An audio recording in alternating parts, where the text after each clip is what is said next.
परिषद पुणे सातारा जिल्ह्याचे प्रतिनिधी म्हणून जबाबदारी सोपवलेली आहे.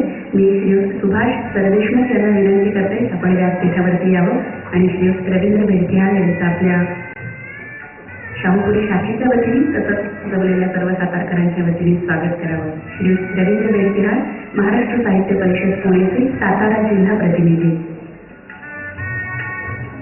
श्री राजन लाखे आवर्जून आपल्या सोबत आहेत. महाराष्ट्र साहित्य परिषद पुणे त्यांना ते कवी म्हणून निश्चितच सुपरिचित आहेत. मी संजय माने या सर्व कार्यक्रमांमध्ये थोडेसे प्रोटोकॉल आपण बाजूला ठेवतोय. नियमावली कार्यक्रमाची ज्या पद्धतीने कार्यक्रम व्हावा त्या पद्धतीमध्ये थोडासा बदल आपण करतोय आणि हा बदल आपल्या सगळ्यांच्या परवानगीने होतोय असं म्हणलं तरी फारसं वावगं ठरू नये. खरं तर अध्यक्षांचं मनोगत हे शेवटी असतं आणि अध्यक्षीय समारोप असं त्या मनोगताला अनेकदा म्हटलं जातं. पण आज अतुल कुलकर्णी मनोगत व्यक्त करायचं नाही असं ठरवून मी आलो होतो, कारण मला खूप ऐकायचं आहे. अतुल कुलकर्णी यांना पहाड हे सगळं जितकं ज्यांना आपल्या सगळ्यांना आवडतं तितकंच त्यांना ऐकणं हेही तितकंच अतिशय उत्तम असतं आणि एक उत्तम अनुभव असतो. एक स्वतः तत्वनिष्ठपणे जगलेला माणूस आणि तो कलावंत आहे आणि कलावंत असताना त्यांनी स्वतःच्या जिद्दीनं जे काही एवढं मोठं क्षेत्र पादाक्रांत केलेलं आहे, अशा एका महान कलावंताला पाहायचं, त्यांचं ऐकायचं, याच्यासाठी मी मुद्दाम पुण्याहून या ठिकाणी आलेलो आहे. अध्यक्ष म्हणजे पाहुणा मला केलंय, परंतु सातारकरांसाठी मी काही पाहुणा राहिलेलो नाही. अनेक वेळा इथे येऊन अनेक मंडळी इतकी परिचित झालेली आहेत, त्यामुळे अध्यक्षपदावर काहीही न बोलता शाहूपुरी शाखेने जे काम केलेलं आहे आणि त्यांची जी घोडदौड आहे ती घोडदौड अशीच पुढे चालू राहावी यासाठी मी शुभेच्छा देतो. आणि आपण आणि अतुल कुलकर्णी यांच्यामध्ये मी फार येत नाही. मला या ठिकाणी आपण बोलवलं त्याबद्दल मनपूर्वक धन्यवाद. साहित्य क्षेत्रातही त्यांचं योगदान अतिशय भरीव आहे आणि हे त्याचं अमृत महोत्सवी वर्ष असल्यामुळे या अमृत महोत्सवी वर्षाच्या निमित्ताने आपण त्यांचा या ठिकाणी आपल्या शाहूपुरी शाखेच्या वतीने अतुल कुलकर्णी यांच्या हस्ते त्यांना सन्मान चिन्ह देऊन त्यांचा सत्कार करतो आहोत.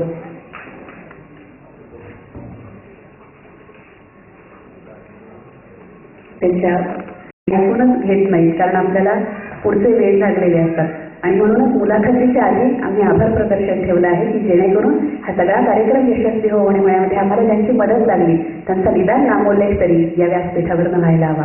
आणि म्हणूनच आभार प्रदर्शनासाठी मी नंदकुमार सावंत यांना निमंत्रित करते आणि मग पुढचा कार्यक्रम होईल. व्यासपीठावरील मान्यवर माननीय श्री अतुल कुलकर्णी आणि उपस्थित सर्व व्यासपीठावरचे मान्यवर, आभार प्रदर्शन लवकर घेतलेलं आहे मॅडमने सांगितलं त्याप्रमाणे. कारण मुलाखत एकदा सुरू झाली, मुलाखत संपली की आपल्याला सगळ्यांना आधी मुलाखत ऐकायची घरी असते आणि मुलाखत संपल्यावर घरी जायची नाही. मग थोडंसं आभार प्रदर्शनाचं जे काही पद्धत आहे ती आधी सुरू करून घ्यावी, म्हणजे तुम्हाला कल्पना येऊन जाईल. या कार्यक्रमासाठी म्हणजे मराठी भाषा पंधरवड्यासाठी विशेषतः नगरपालिकेने आम्हाला मोठं सहाय्य केलेलं आहे, त्यांचंही मी या निमित्ताने आभार मानतो. त्याचप्रमाणे अतुल कुलकर्णी विशेषतः वेळात वेळ काढून आले. मोठी माणसं की त्यांच्या छोट्या गोष्टींवरनं कळत असं किती मोठी आहेत.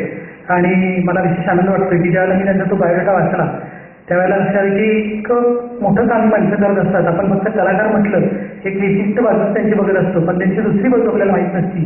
त्या दृष्टीने ते खूप महान आहेत आणि एवढं वेळ काढून ते आले त्याबद्दल आमच्या शाखेतर्फे मी त्यांनाही धन्यवाद देतो. प्रकाश सायगुडे, राजन लाखेसर हे आमच्या साहित्य परिषदेचे मार्गदर्शक आहेत, रवींद्र बेडकाळजी, हेमंदर जाधव आणि उद्योजक संतोष यादव आणि प्रसन्न देशमुख यांनी आम्हाला विभागीय साहित्य संमेलनाला मदत केली होती आणि पुढे ते आम्हाला नक्की करणार आहेत. त्यांचेही मी या निमित्ताने आभार मानतो. आपण सर्वजण उपस्थित राहण्यास आपलेही आभार मानतो. धन्यवाद. मी विनंती करते आपणासाठी समोर आसन व्यवस्था आहे, आपण कृपया तिथे बसावं. पुन्हा एकदा तुम्हाला आठवण करते, आपला जो शेवटचा समारोपाचा या पंधरवड्याचा समारोपाचा कार्यक्रम आहे तो 14 तारखेला संध्याकाळी 5:30 वाजता शाहू कला मंदिर इथे होणार आहे. ज्येष्ठ लेखक आणि पत्रकार अरुण साधू यांचं व्याख्यान या समारोपाच्या कार्यक्रमासाठी आपण या ठिकाणी आयोजित केलेलं आहे. एका अर्थाने म्हटलं तर सोपं आणि म्हटलं तर अवघड काम आता माझ्याकडे आहे आणि ते म्हणजे अतुल कुलकर्णी यांचा परिचय. म्हणजे केवळ औपचारिकता काय याची कल्पना आहे मला. कारण मी त्यांचा परिचय आपल्याला काय करून देणार. ते अत्यंत सुपरिचित असे अभिनेते आहेत. त्यांना ऐकण्यासाठी आपण सगळेच जण उत्सुक आहात. राष्ट्रीय पुरस्कारावरती त्यांनी लोचा उमटवलेली स्वतःच्या नावाची मोहोर, त्यांच्या अभिनयाविषयी आपल्याला बरंच काही सांगून जाते. आणि मग मनामध्ये राहते ती फक्त उत्सुकता की सोलापूरपासून तो आपला प्रवास कसा सुरू झाला आणि आज एक कलाकार म्हणून आपण या सगळ्या क्षेत्राकडे कसे पाहत आहात. आजचा योग फक्त इतका छान आहे की हा सगळाच कार्यक्रम कुसुमाग्रजांच्या स्मृतिदिनापासून सुरू होतो आणि कुसुमाग्रजांनी अभिनेत्यावरती एक फार सुंदर काव्य नल या नावाने लिहिले आहे. तेवढे फक्त मी सादर करते आणि पुढची सूत्र मी किशोर बेडके सरांकडे देते. आणि मला असं वाटतं की त्यांचा परिचय फार सविस्तर करून दिला नाही तर ते आपल्याला अधिकच सोयीस्कर आहे, कारण त्यांचा परिचय त्यांच्या सगळ्याच प्रवासातून आपल्यासमोर उलगडणार आहे. नांदीनंतर पडदा उघडला तेव्हा मी तुडुंब भरलेला होतो. हजारो रंगीबेरंगी शब्दांनी, शरीरभर रोडावणाऱ्या असंख्य आविर्भावांनी, भीतींनी, आशांनी, अपेक्षांनी. आता भरतवाक्य संपल्यावर सर्व प्रेक्षालय रिते झाले आहे आणि संहितेत नसलेल्या प्रयाणाची तयारी करीत मी उभा आहे रंगमंचावर एकटा, समोरच्या प्रेक्षालयाप्रमाणे संपूर्ण रिकामा. मी उच्चारलेले काही शब्द अजूनही प्रेक्षालयातील धूसर मंद प्रकाशित हवेवर पिंजारलेल्या कापसासारखे तरंगत आहेत. माझे काही आविर्भाव रिकाम्या खुर्च्यांच्या हातांना बिलगून बसले आहेत. मी निर्माण केलेले हर्ष विमर्शाचे क्षण पावसाने पांड्यांवर ठेवलेल्या थेंबांसारखे भिंतींच्या कोपऱ्यावर थरथरत आहे अजूनही.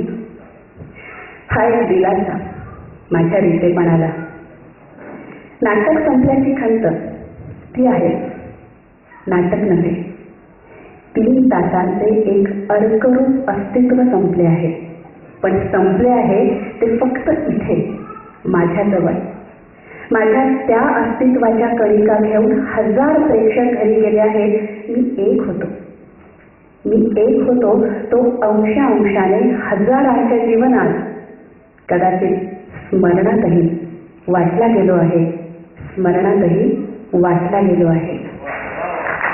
कुसुमाग्रजांची ही कविता एका अभिनेत्याविषयी बरंच काही सांगून जाते आणि हे क्षण ज्यांनी जगलेले आहेत त्या अभिनेत्याचा प्रवास आता आपल्यासमोर उलगडणार आहे. जोरदार टाळ्यांनी आपण सगळे स्वागत करूया अभिनेते कुलकर्णी सरांचं आणि त्यांची मुलाखत घेणारे किशोर बेडके सरांचं. पुढची सूत्र किशोर बेडके यांच्याकडे. आणि नटासारखी कारकीर्द करत असताना आपलं सामाजिक आणि राजकीय भान प्रखरपणे जागृत ठेवणारं असं एक व्यक्तिमत्व अतुल कुलकर्णीच्या रूपानं आज आपल्या समोर आहे. गांधी विरुद्ध गांधी, बॅरिस्टरसारखी सिरियल, चाफा, घोडेगावकर याची नाटकं, भेट, नटरंग, देवळाईसारखे गाजलेले मराठी सिनेमे, पेशवी, खाकी, दिल्ली, रंगले बसंती सारखे हिंदी चित्रपट इथपासून ते अण्णा हजारेंच्या आंदोलनापर्यंत अशा तऱ्हेचा एक बौद्धिक प्रवास ज्या माणसाने केला त्याला आज आपण समजून घेण्याचा प्रयत्न करणार आहोत. अतुलजी, आपण एका मध्यमवर्गीय कौटुंबिक वातावरणामध्ये वाढलात. ज्या ठिकाणी नट हे करिअर करणं ही गोष्ट तुलनेनं फारशी अनुकूल नव्हती आजच्या काळामध्ये. आपला हा जो सगळा प्रवास आहे बालपणापासूनचा ते शिक्षण पूर्ण होईपर्यंतचा आणि त्याच्यामध्ये या नाटकाकडे वळण्याचा हा आपण उलगडावा अशी मी आपल्याला विनंती.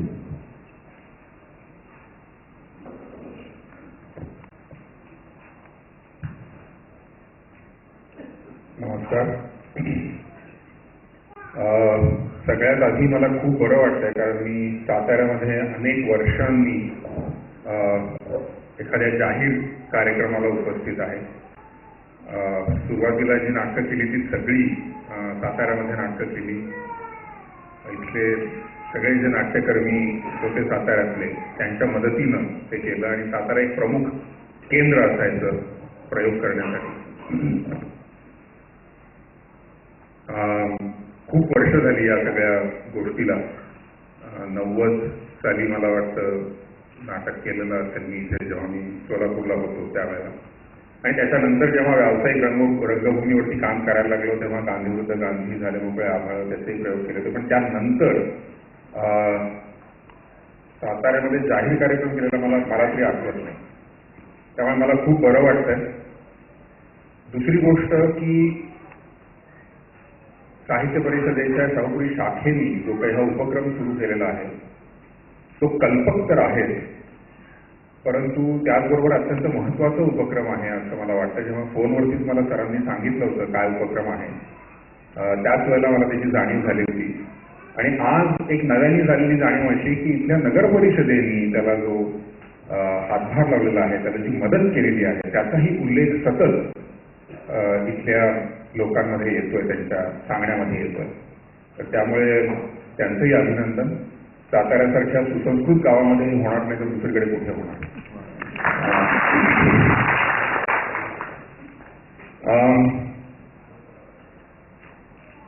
सर म्हणाले तसं मी एका सर्वसामान्य मध्यमवर्गीय मराठी कुटुंबामध्ये जन्मलो, बेळगावला.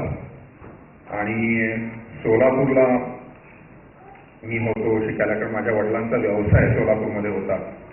तर त्यामुळे माझं शिक्षण सोलापूरमध्ये झालं.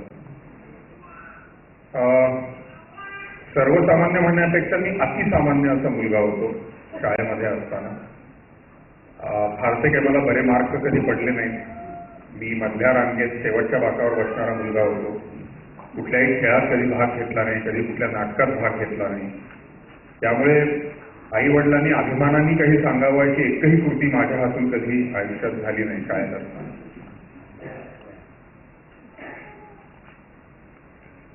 अर्थात हे बाकीचं जरी काही मी केलेलं नसलं, कुठले खेळ खेळलो नसलो, नाटकात सहभाग घेतलेला नसला, तरी पण मी वाचायचो खूप. वर्तमानपत्र पासून ते कादंबऱ्यांपासून अनेक पुस्तकं हे मी सतत वाचायचो. पण अर्थात वाचनाला आपल्याकडे महत्त्व नाही, वाचणाऱ्या माणसालाही फार महत्त्व नाही. त्यामुळे तो जो काही भाग होता तो तसाच मागेच राहिला. त्याचा नंतर माझ्या आयुष्यात खूप उपयोग झाला. परंतु या सगळ्या वाचनामधनं मला एक सामाजिक, राजकीय, सांस्कृतिक भान मात्र येत गेलं असं आता मला वाटतं. असो, पण त्यावेळेला अर्थातच महत्त्व शिक्षणाला असतं की ज्याच्यामध्ये मी फारसा बरा नव्हतो. आणि म्हणून मला माझ्या आई वडिलांनी बेळगावला पाठवलं शिकायला, 11वी 12वी करायला. आमच्या कर्नाटकातला 12वीचा जो पोर्शन होता तो मला फार आवडायचा, त्यामुळे मी तो 2दा केला.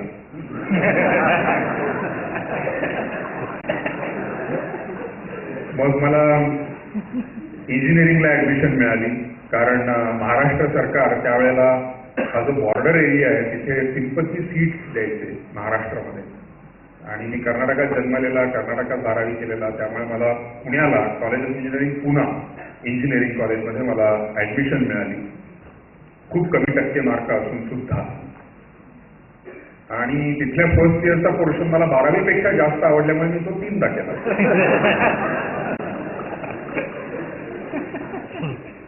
आणि मग जेव्हा मला हे कळून चुकलं, आता हे मला कळलेलं होतंच की आपलं चुकलंय, परंतु जेव्हा काय म्हणजे मला एक धैर्य आलं माझ्या पालकांना सांगायचं आणि समाजाला फेस करायचं की मला इंजिनिअरिंग जमत नाही आणि मला हे करायचं नाही, हे सांगण्याचं धैर्य जेव्हा आलं त्यावेळेला मी ते सोडून, तो प्रयत्न सोडून सोलापूरला परत गेलो. आर्ट्सला ऍडमिशन घेतली. मराठी, इंग्रजी वगैरे असे जे मला आवडत होते ते विषय घेतले. आणि मग कॉलेजला 3ही वर्ष मी पहिला दुसरा आलो वरून या. आणि याच दरम्यान जेव्हा मी फर्स्ट इयरला होतो BAच्या, त्यावेळेला आमच्या कॉलेजमध्ये गॅदरिंग झालं आणि तिथे मी पहिल्यांदा कथा देऊच्या मृत्यूपत्राची नावाची एकांकिका केली आणि कम्प्युटर मॅरेज नावाचं स्किट केलं. ते खूप गाजलं आणि आमचं दयानंद कॉलेज खूप मोठं आहे, आर्ट्स, सायन्स, कॉमर्स वगैरे मिळून आम्हाला 2 शो करायला लागायचे गॅदरिंगमध्ये सुद्धा. एका शो मध्ये सगळी मुलं बसू शकायची नाही. तर हे जेव्हा मी एकांकिका आणि कम्प्युटर मॅरेज हे स्किट केलं त्यावेळेला एका रात्रीत स्टार होणं म्हणजे काय त्याचा अनुभव मी घेतला, ते छोट्याशा पातळीवरती, कॉलेजच्या पातळीवरती. परंतु ती माझ्या आयुष्यामध्ये खूप महत्वाची घटना यासाठी होती की मला माझ्या एक आवडीचं क्षेत्र सापडलं, हा तर एक भाग होता. परंतु तुम्ही लक्षात घ्या की आता मी सगळं बोलतोय, मी 5 मिनिटात तुम्हाला माझा प्रवास सांगितला, तो सगळा आपण सगळ्यांनी मिळून हसण्यावाली पण नेला.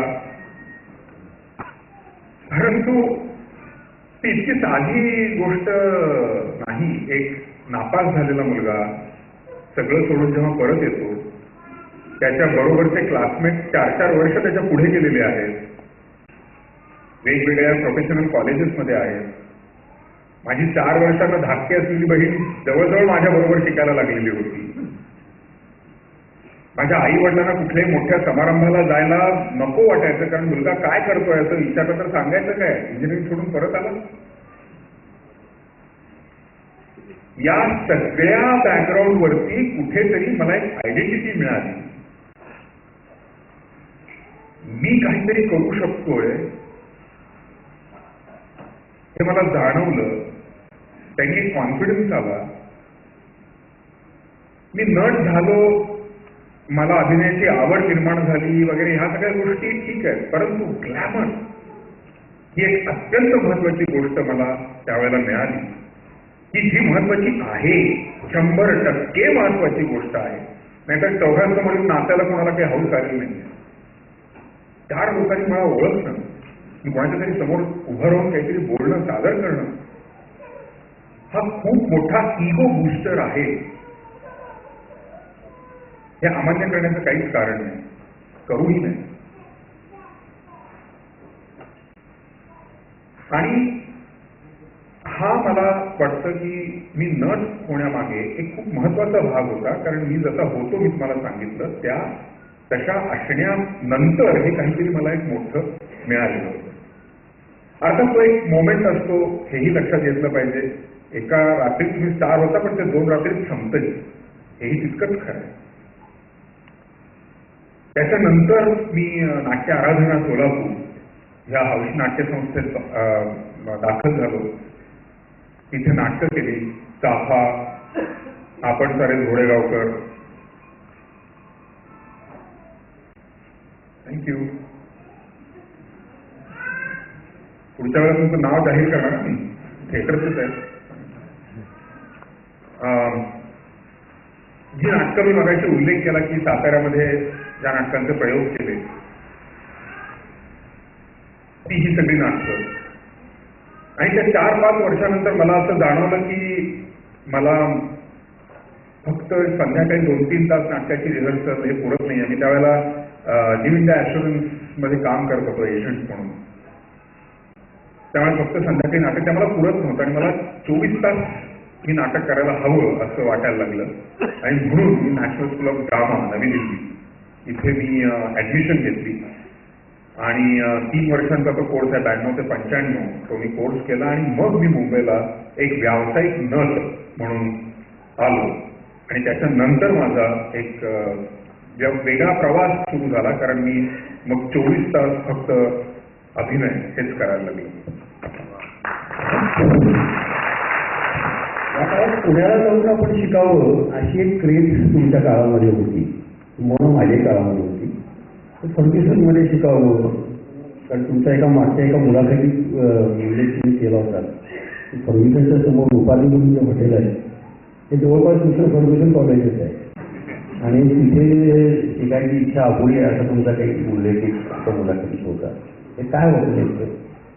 मी जेव्हा इंजिनिअरिंग करायला पुण्यामध्ये होतो त्यावेळेला माझं 2 चक्रा असायच्या. एक फर्ग्युसनच्या समोर आणि दुसरी FTIच्या समोर. आणि माझ्या सगळ्या मित्रांकडे मी ही चौकशी केली होती की FTI मध्ये, फिल्म अँड टेलिव्हिजन इन्स्टिट्यूटमध्ये ऍडमिशन ही ग्रॅज्युएशन नंतर मिळते. आणि त्यामुळे इंजिनियर झालं तर व्हायचं कशासाठी FTI मध्ये ऍडमिशन घ्यायला, असं माझ्या कुठेतरी डोक्यात होतं. आणि त्यामुळे मी FTIच्या समोर खूप चक्रा मारल्या त्यावेळेला. आणि फर्ग्युसन कॉलेज त्यावेळेला अर्थातच ॲस्पिरेशनल कॉलेज होतं. बरेच तिकडे कल्चरल ऍक्टिव्हिटीज व्हायच्या. आणि मी आपल्या रोडलाच राहत होतो फर्ग्युसनच्या जवळ. आणि रुपाली हा माझं दुसरं घर होतं. माझं रुपालीमध्ये रेकॉर्ड आहे. सकाळी 8 वाजता मी जाऊन एका टेबलावर एका खुर्चीवर बसलो. मी रात्री 8 पर्यंत तिथे बसलेलो होतो. तुम्ही असंही म्हटलंय त्याच्यात की रुपालीमध्ये माझं खरं शिक्षण झालं. हो, कारण एवढी माणसं तिथं भेटायची आणि त्या वेगवेगळ्या पद्धतीची माणसं भेटायची आणि मला कॉलेज नसल्यामुळे मला दुसरा काही तसा फार उद्योग नव्हता. त्यामुळे तिथे खूप विविध प्रकारची माणसं भेटली. आज सुद्धा मी परवाच गेल्या 2-3 आठवड्यापूर्वी रुपालीमध्ये गेलो होतो आणि तिथले वेटर्स अजूनही आमची दोस्ती आहे आणि अजूनही ते मला ओळखतात तिकडे गेलं की. तर त्यामुळे मला असं वाटतं की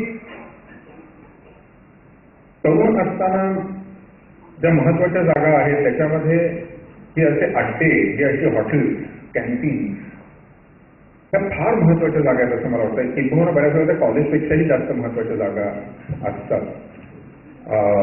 आणि माझ्यासाठी रुपाली मात्र नक्की. आणि आमच्या इंजिनिअरिंग कॉलेजचा बोट क्लब, तो असंच म्हणजे कॅन्टीन जिथे होतं तिथेच नदी आहे शेजारी आणि तिथे बोट क्लब पण आहे, त्यामुळे त्याला बोट क्लब म्हणतात. तर माझा सगळा वेळ तिथेच जायचा आणि त्यामुळे मला बोट क्लब आणि रुपाली यांनी घडवलं. मगाशी तुम्ही ज्या ग्रामरचा उल्लेख केला त्याचा एक अनुभव तुम्ही एका रिक्षावाल्याचा मागे एकदा सांगितला होता, तो जरा सांगितलं. मी मगाशी जे म्हणालो त्याचा मला पहिल्यांदा अनुभव, मी जे कथाजींच्या मृत्यूपथाची मी नाटक केलं तुम्हाला सांगितलं, पहिला माझा स्टेजवरचा हे होता. सोलापूर हे तालुक्याचं आता जिल्ह्याचं गाव आहे आणि अनेक आसपासच्या खेड्यांची मुलं सोलापूरमध्ये शिकायला येतात. ती दिवसभर काहीतरी कामं करतात वेगवेगळी, रिक्षा चालवणं, भाजी विकणं वगैरे वगैरे. सकाळच्या वेळेला कॉलेज करून दिवसभर ती कामं करायची. ते नाटक झालं आणि दुसऱ्या दिवशी मला कुठेतरी जायचं होतं आणि रिक्षांचा संप होता आणि मी उभं होतो रिक्षाची वाट बघत आणि कोणी रिक्षावाला थांबत नव्हता. एक रिक्षा पुढे गेली आणि थांबली आणि तो ड्रायव्हर मला म्हणाला की ये, आणि त्याने मला त्याच्या शेजारी बसवून घेतलं आणि तो म्हटला कुठे जायचं, सांगितलं आमच्या ठिकाणी जायचं. तो म्हटला चल, त्यांनी मला सोडलं. तो म्हटला तो गेलीच आहे ना, मस्त केलं नाटक म्हणला. तो असा एक विद्यार्थी होता की जो त्यांनी नाटक माझं आदल्या दिवशी पाहिलेलं होतं आणि जो रिक्षा चालवायचा. त्यांनी मला इच्छित स्थळी सोडलं. त्या दिवशी मला असं वाटतं की रिक्षातनं जाऊ शकणारा एकच प्रवासी मी असेल अख्ख्या सोलापूरमध्ये, आणि ते मला माझ्या नाटकाने दिलेलं होतं, ते मला माझ्या ग्लॅमरने दिलेलं होतं. आणि हे छोटे छोटे प्रसंग असतात, पण ग्लॅमर म्हणजे काय हो शेवटी, पॉप्युलॅरिटी म्हणजे काय शेवटी, ती एक पॉवर आहे, ती एक ताकद आहे. माझा चेहरा मला न ओळखणाऱ्या लोकांना सुद्धा माहीत असणं ही एक प्रकारची पॉवर आहे, ताकद आहे. आणि जे तुम्हाला मी मगाशी इगो बूस्टिंग म्हणालो ते या ताकदीमुळेच होतं की मला लोक ओळखतात या ताकदीमुळे. आणि जसं कुठल्याही ताकदीचं असतं तसंच याही ताकदीचं आहे की ती तुम्हाला कधी चांगल्या पद्धतीने वापरता येते किंवा वाईट पद्धतीने सुद्धा तुम्ही वापरू शकता. ही ताकद कधी सेल्फ डिस्ट्रक्टिंग सुद्धा ठरू शकते. तुम्ही त्या ताकदीखाली चिरडले जाऊ शकता, कारण ती सहन करणं, पॉप्युलॅरिटी हा सुद्धा एक वेगळा भाग आहे, तो एका वेगळ्या टेम्परामेंटचा भाग आहे. आणि दुसऱ्या बाजूला त्याच ताकदीचा तुम्ही वेगवेगळ्या कारणासाठी उपयोगही करू शकता. आणि त्यामुळे ग्लॅमरच्या बरोबर मला असं वाटतं की ते टेम्परामेंट असणं हे अत्यंत महत्वाचं आहे. मी जे मगाशी मी म्हणालो की मी वाचन केलं, मला वेगवेगळी लोक भेटली, खूप चांगल्या लोकांबरोबर मी वेळ घालवला, म्हणजे पुस्तकांच्या रूपाने सुद्धा मी अनेक चांगल्या लोकांबरोबर वेळ घालवला. या सगळ्या गोष्टींचा मला असं वाटतं की माझं टेम्परामेंट तयार व्हायला खूप उपयोग झाला, असं मला आज मागे वळून बघताना अगदी जरूर वाटतं. नॅशनल स्कूल ऑफ ड्रामामधून आपलं सगळं नट म्हणून घटना झाली, त्याच्यानंतर गांधी विरुद्ध गांधी हे जे नाटक आहे त्यांनी आपल्याला खूपच मोठं नावही दिलं. तुमच्या रंगभूमीवरचं तुमचं स्वतःचं एक सिद्ध करणं म्हणतात ते सिद्ध केलं आणि ते नाटक मला वाटतं 2-3 भाषांमध्ये केलं आणि प्रत्येक वेळेला त्यातला गांधी तुम्हीच होता. कस्तुरबा फक्त बदलत होत्या असं एका तुमच्या इंटरव्ह्यूमध्ये वाचलं होतं. तर त्या नाटकाचे काय आपले विशेष अनुभव आहेत का की ज्याच्यामुळे तुमच्यावर गांधींचा परिणाम झाला असं तुम्ही म्हणता?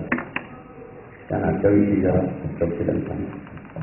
गांधीचे वेगवेगळे आंदोलन गांधी हे नाटक मी NSD मधनं आलो 95 साली, तेव्हा लगेच ते नाटक केलं.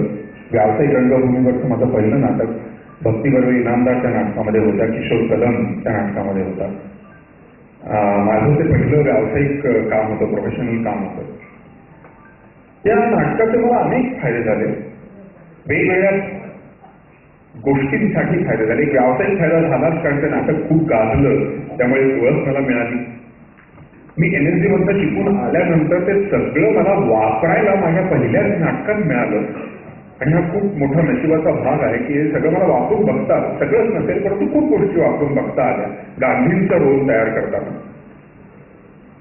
तर त्यामुळे एका बंदिस्त कॉलेजमध्ये अभिनय शिकणं, अर्थात नाटक करत असतो, लोकांच्या समोर नाटक करत असतो, पण तरी सुद्धा एका आयडियल सिच्युएशन मध्ये नाटक करत असतो, खूप सेक्युअर वातावरणात नाटक करत असतो.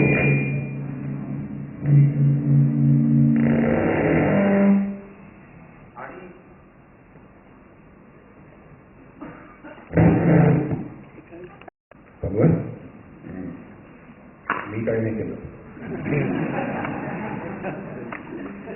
आता माझ्याकडे असं बघत होते की काय आहे. तर NSD मध्ये ज्या वातावरणात आम्ही नाटक करत होतो त्याच्यापेक्षा अत्यंत वेगळं वातावरण व्यावसायिक नाटकात असतं, ते असतं. त्याचा मला खूप मोठा अनुभव NSD मधनं आल्या मला मिळाला.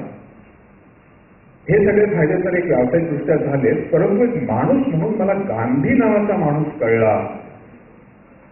हा एक फार दूरगामी परिणाम करणारा एक फायदा मला झाला. गांधी हे व्यक्तिमत्व मला असं वाटतं की दुर्दैवाने गांधींबद्दल प्रचंड गैरसमज आपल्या देशामध्ये पसरले. गैरसमज आहेत.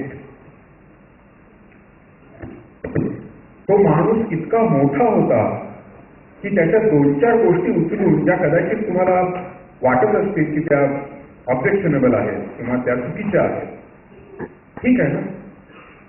माझं म्हणणं इतकंच आहे आज या घडीला की तो माणूस अदरवाईज इतका मोठा आहे, त्याचं कार्य, त्याची विचार पद्धती, त्याचं तत्वज्ञान हे इतकं मोठं आहे, तुम्हाला त्याच्या 2 गोष्टी चुकीच्या वाटतायत ना, ठीक आहे ना, मान्य करून बाजूला ठेवा. उरलेला तो माणूस आहे की नाही, त्याचं काय करायचं. आणि आपल्या देशात हा माणूस जन्मून आपण जर त्याच्याकडे दुर्लक्ष केलं, त्याचा अभ्यास नाही केला आणि काहीतरी 2 गोष्टी त्यातल्या उचलून आपण जर तो एक माणूस म्हणून त्याला दोष देत राहिलो तर आपल्यासारखे करंटे आपणच, आणि ते करंटे आपण आहोत दुर्दैवाने. त्या माणसाने तेव्हा सांगून ठेवलेल्या गोष्टी आज खऱ्या होत आहेत, आपल्या राजकारणात खऱ्या होत आहेत, आपल्या समाजकारणात खऱ्या होत आहेत. सतत प्रयोग करून स्वतःवरती बघत राहण्याची त्या माणसाची त्याला ताकद लागते. गांधी एक वाक्य म्हणायचं नेहमी, ते म्हणायचं माझी 2 वाक्य तुम्ही ऐकलीत एकाच विषयावरती आणि ती 2 वाक्य परस्पर विरोधी असली तर तारीख बघा, जे वाक्य मी नंतर म्हणालो असेल ते खरं माना, कारण माझा विचार बदललेला आहे तोपर्यंत, कारण माझं तेवढं जगून झालेलं आहे. एका पब्लिक फिगरनी असं म्हणणं त्याला प्रचंड ताकद लागते. हिंसेपेक्षा जास्त ताकद अहिंसेला लागते. हे करून बघितल्याशिवाय, हे अनुभवून बघितल्याशिवाय आपल्या लक्षात येणार. चेष्टाच करून आपण जर त्याच्याकडे बघितलं तर आपल्याला त्याच्याची ताकद कधी कळणार नाही. बाहेरच्या देशांनी, बाहेरच्या नेत्यांनी त्याची ताकद ओळखली.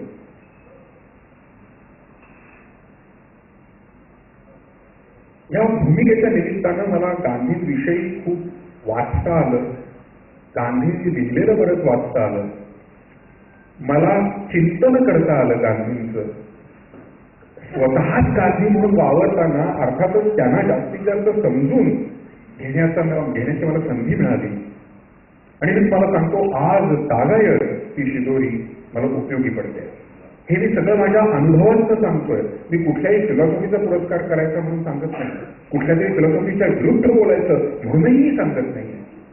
हे स्वानुभवातून आलेल्या या गोष्टी मी सांगतो आहे. माझा व्यवसाय फार गोड व्यवसाय, फार सुंदर व्यवसाय. मला पैसा देतो, ग्लॅमर देतो, हा भाग झालाच. परंतु मी वेगवेगळे आयुष्य जगतो, मी वेगवेगळी माणसं होण्याचा प्रयत्न मी करतो. ती माणसं म्हणून समजावून घेताना माझा स्वतःचा अनुभव समृद्ध होत जातो आणि मी माणूस म्हणून आणखी थोडा थोडा माझ्या प्रत्येक भूमिकेच्या बरोबर प्रगल्भ होत जातो अशी शक्यता मला वाटते. असे नाही मी करायचे. परंतु हा माझ्या व्यवसायाचा एक अत्यंत सुंदर प्रकार आहे, एक सुंदर बाजू आहे माझ्या व्यवसायाची. मी किती लोकांना भेटतो, आमचं लहानासारखं आहे. आम्ही एक सिनेमा करतो तेव्हा ते महिना, 2 महिने, 3 महिने, वर्षभर आम्ही एक कुटुंब असतो. तो सिनेमा संपतो, पुढे आम्ही सगळी वेगळी माणसं, सगळं वेगळं कुटुंब. मी 7 भाषांमध्ये काम करतो, त्यामुळे मी सतत वेगवेगळ्या राज्यांमध्ये असतो. त्या वेगळ्या राज्यांची संस्कृती, त्या वेगवेगळ्या राज्यातली माणसं, कान, नाक, डोळे, डोकं आणि मन हे जर उघडं ठेवलं तर ह्या सगळ्या गोष्टी तुम्हाला खूप देऊन जातात असं मला वाटतं. 3 भाषांमध्ये झालं ना, मराठी, हिंदी, गुजराती. मग या इतर भाषांमध्ये जेव्हा हे नाटक तुम्ही केलं त्यावेळेला भाषेची अडचण म्हणा किंवा अन्य काही स्वरूपाची अडचण जाणवली का तुम्हाला? फार काही जाणवली असं मला वाटत नाही, कारण हिंदीमध्ये मी NSC मध्ये नाटक 3 वर्ष करतच होतो, त्यामुळे तो काही मुद्दा नव्हता. गुजराती भाषा ही मराठीला आणि हिंदी तुम्हाला येत असेल तर जवळची आहे भाषा, त्यामुळे मला पाठायचं जरूर करायला लागलं. कारण गाजवे असा म्हणत होता की त्यांनी गुजराती डिक्शनरी लिहिली, तर त्यामुळे असा माणूस गुजराती बोलत असेल तर तो चुकीचा बोलून अजिबात चालणार नाही, ते गुजराती माणसांच्या समोर. तर त्यामुळे ते मला अर्थातच त्याचं पाठांतर आणि अभ्यास नक्कीच करायला लागला. वेगवेगळ्या नट्या माझ्याबरोबर होत्या, वेगवेगळ्या नटसंच माझ्याबरोबर होता, त्यामुळे तो एक अनुभव आणखी वेगळा होता. नाटकाच्या यशस्वीतेच्या पाठोपाठ सिनेमाच्या क्षेत्राकडे आपण वळला आणि देवराईसारखा सिनेमा असेल, नटरंगसारखा सिनेमा असेल, ज्या भूमिका करण्यामध्ये आव्हानं होती एका अर्थाने आणि स्वतःवरही एका अर्थानं प्रयोग करणं होतं. आता उदाहरणार्थ देवराईतला फिलोसॉफिक असणारा मुलगा तुम्ही साकार केलेला आहे, तर अशी भूमिका करताना त्याचा काही विशेष अभ्यास करायला लागला आपल्याला, ते सगळं कसं समजावून घेतलं जातं?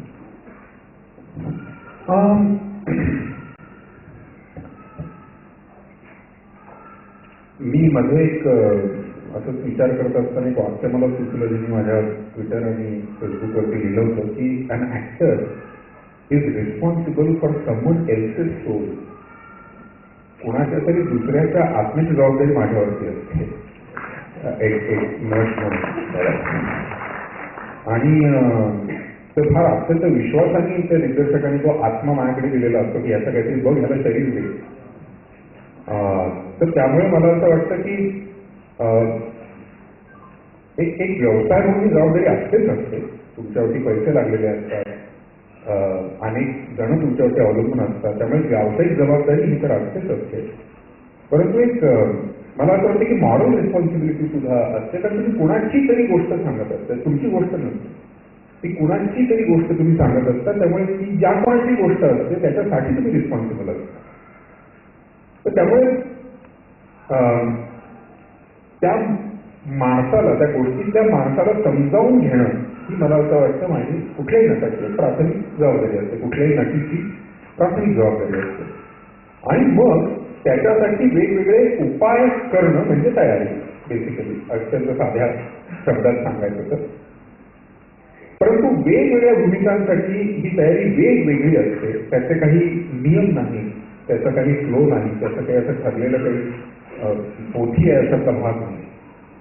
दुसरी महत्वाची गोष्ट की तुम्ही व्यवसाय करायला लागल्यानंतर तुमचा अनुभव वाढत जातो, तुमचं वय वाढत जातं, तर तसं तुमच्या तयारीचा एक वेगळा, म्हणजे प्रत्येक वेळेला तुम्हाला तेवढी तयारी आधी तुम्ही करायलाच लागेल असं नाही, कारण काही गोष्टी तुम्हाला सवयीची प्रॅक्टिसची चांगल्या जमायला लागतात. तर या सगळ्यांच्या कॉम्बिनेशन मधनं प्रत्येक रोलची तयारी होत जाते. त्यामुळे कुठल्याही एका रोलची तयारी ही फक्त त्या रोल पुरती मर्यादित असते, ती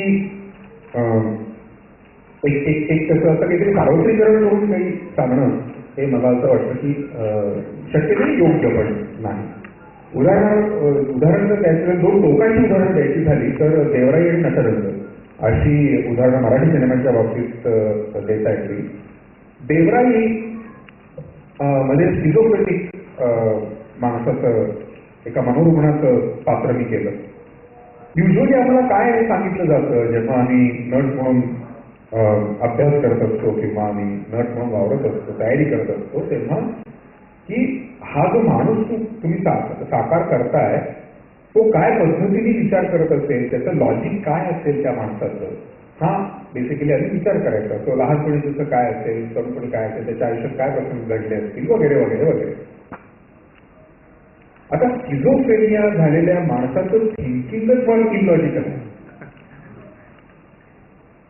तर हा माणूस साकार करताना ते इलॉजिकल थिंकिंग स्वतःला त्याची सवय लावणं हे अत्यंत, मला असं वाटतं की एका अर्थाने खूप कठीण काम होतं. मला ते काम करताना खूप जाणवत होतं हा भाग.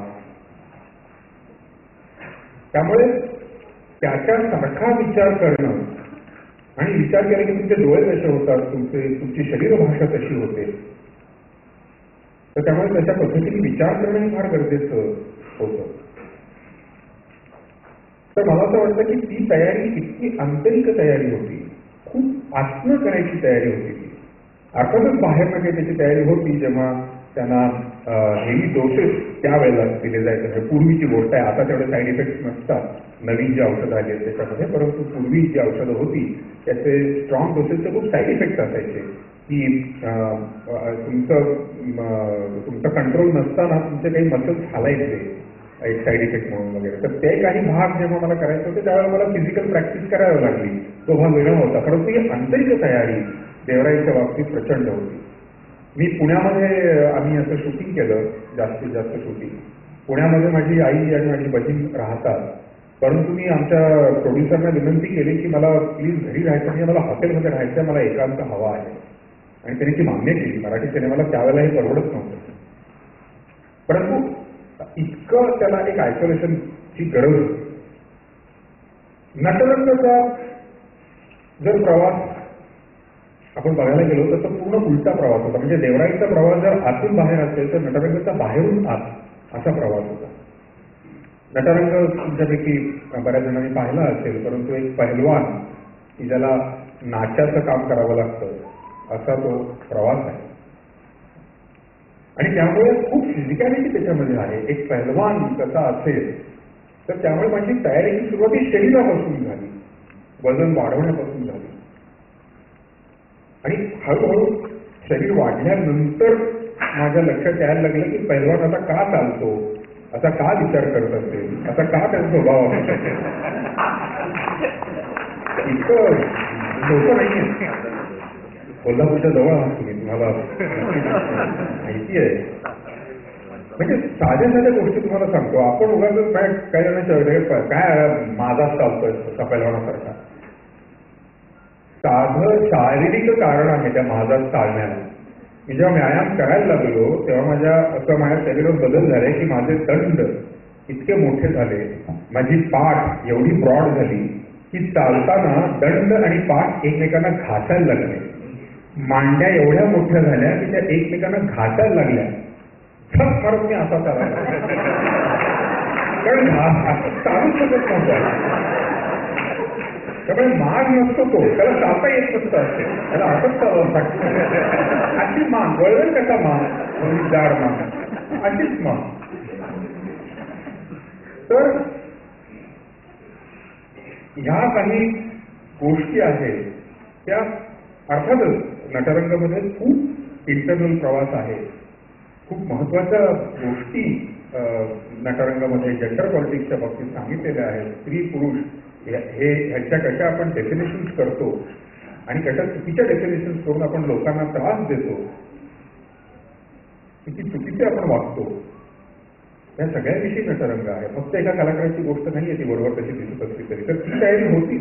त्या उलट जेव्हा नाट्य करायला लागला तेव्हा की त्या शरीरामध्ये असलेली फ्लेक्झिबिलिटी, तो दिसताना त्याच्यात असलेली मुवमेंट, त्याचं उभं राहण्याचं इतकं त्याच्यात तो नाजूकपणा आलाच पाहिजे. त्याच्यात तो ही फ्लुइडिटी आणायला शरीरातनं ही करायला लागणारी तयारी, आणि हे सगळं एकाच सिनेमामध्ये. त्यावेळेलाही परत तो बाहेरून आत झालेला प्रवास, वाढलेले केस, मिशा काढलेल्या, परंतु आतमध्ये माणूस तोच आहे. गुन्हा कागलकरच आहे, तो काही बदलला नाही. तर या दोन्ही टोकाची उदाहरणं द्यायचं कारण असं की प्रत्येक वेळेला तयारी ही वेगवेगळी असते, आणि तो जो रोल असेल तो रोल तुम्हाला सांगतो की काय पद्धतीने तुम्ही ती तयारी करायला हवी.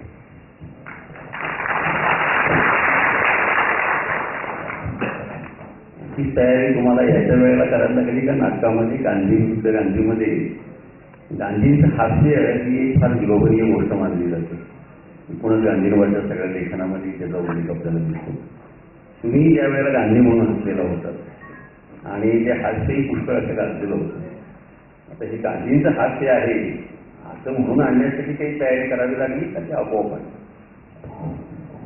नाटकात काहीही आपोआप होत नाही.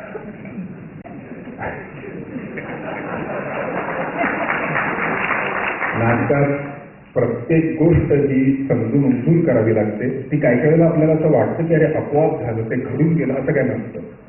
काही तुमच्या लक्षात आलं नसेल, पण त्याची काहीतरी तयारी, कुठेतरी काहीतरी पेरलेलं असतं, तेव्हाच ते उगवतं. त्यामुळे मी जे मगाशी सांगितलं, गांधींचा अभ्यास, त्यांचं वाचणं, त्यांच्या क्लिप पाहणं, जे कारण खूप त्यांचं शूटिंग झालेलं आहे ते पाहणं, तर ह्या सगळ्यातनं एक जे आलं तर त्यांचं हास्य होतं.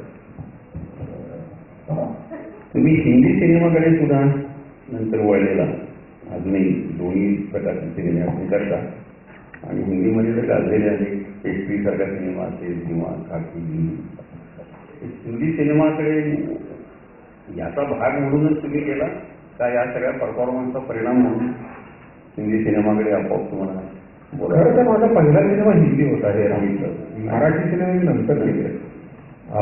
मला गांधीनंतर मी डायरेक्ट सिनेमा केला तो हे राम केला. कमल हासन त्याचे दिग्दर्शक होते. हो,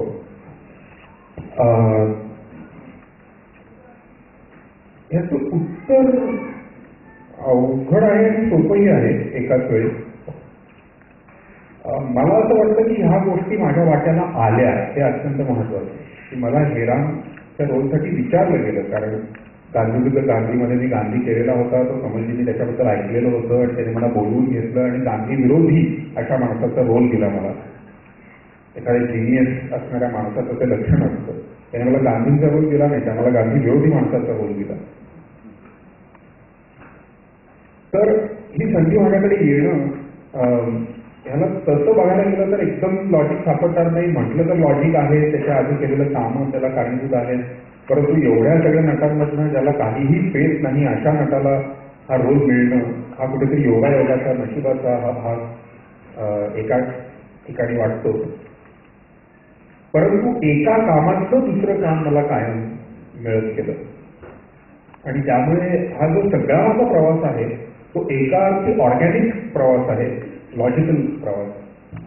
भूमिका ज्या वेळेला तुम्हाला एखादी ऑफर केली जाते त्यावेळी त्याची निवड करताना तुम्ही स्वतः काही निकष लावता का, किंवा भूमिकेचा विचार कशा पद्धतीने करता होकार देताना?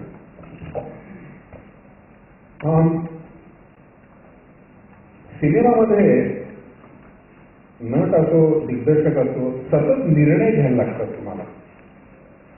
हे तुम्हाला कितीही ऐकताना सोपं वाटत असलं तरी जर आपण शांतपणे विचार केला तर एक माणूस म्हणून आपण सतत स्वतःच्या बाबतीत निर्णय करत राहणं आणि त्याचे परिणाम तुम्हालाच फक्त भोगायला लागणार, तुम्हीच स्वतःला जबाबदार असणं, ही माझ्या व्यवसायाची एक अविभाज्य बाजू आहे. मी रोल निवडताना एक कॉम्बिनेशन असतं असं म्हणेन. त्याला काही एक क्रायटेरिया असतो असं मी म्हणणार नाही. एक कॉम्बिनेशन असतं आणि ते त्या त्या वेळेप्रमाणे, त्या त्या ऑफरप्रमाणे त्या कॉम्बिनेशनचा एक रिझल्ट म्हणून हो किंवा नाही असं ठरतं. अगदीच जर आपण त्याचं डायसेक्शन करायचं म्हटलं तर संहिता, कथा, स्क्रिप्ट ही माझ्यासाठी सगळ्यात महत्वाची गोष्ट असते.